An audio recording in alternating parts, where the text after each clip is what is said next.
I've been called Dexter. I've been asked if I'm a serial killer. I have been asked if I could find a new hobby. Hi, I'm Alinnea Christiansen. I'm a third-year Justice Studies major, pronouns she, her, hers, and I'm from Breckenridge, Colorado. This is taxidermy in its biggest form. Bone cleaning can sometimes be referred to just as bone curation, or the skull cleaning and mounting is European taxidermy or European mounting. And the jewelry and art I make with these materials is postmortem artwork. I got into it because I've always kind of been like a bone kid. I've always been into the outdoors, and as I was growing up I always liked to look for bones or find bones, and kind of had a fascination with that sort of aesthetic of the post-life. And so when I hurt my knee back in November, it kind of just stumbled into my lap. I had a friend text me and ask if I wanted a female elk skull that she found at her construction site, and I said yeah, why not? And I ordered my first colony of Dermestidae beetles, and it just hit the ground running from there. When I have fresh specimens, it can go one of a few ways. It can go to the beetles. They're called Dermestidae beetles. They're flesh-eating bugs that eat dead things only. They wouldn't eat something living. I put a lot of my delicate bones, like bird skulls, in there. They're cleaning up a fox skull right now.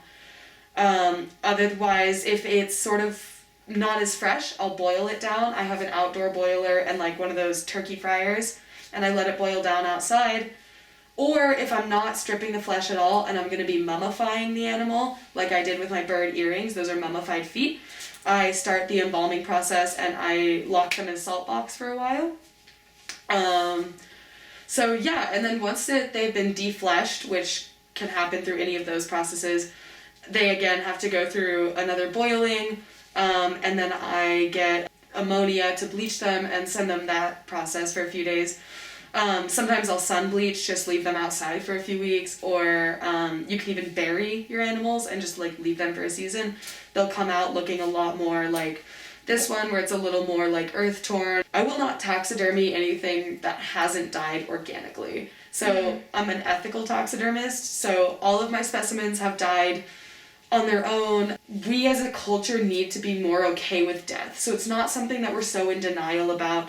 It's not something that we need to scorn and call gross or disgusting or scary, because yet again, it's so natural and it's going to happen to all of us. So the more that we embrace it and see the aesthetic value of it, I think can just help to ease the pain for when it does occur in your life.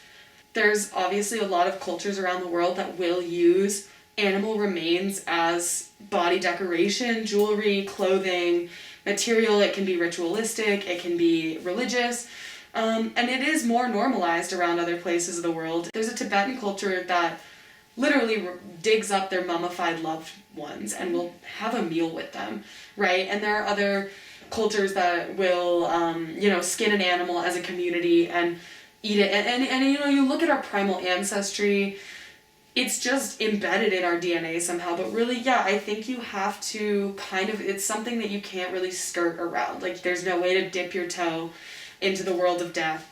I think I would like it to be something that I could share more, but I am met with a very negative reaction when I share my art with people. I think people don't think that with the feminine stigma that we're dainty and small and adorable and cute should not be playing with dead things, right? Like, it's so typical for a man to go out and like shoot a deer, bring it home, like skin it up, and that's considered manly. But when a woman does it, it's like, that's especially when I get met with those like, why don't you find a different hobby? I think people are really uncomfortable with the fact that I do this. I think they find it very estranged, but that's honestly for me more fuel to like share it with the world.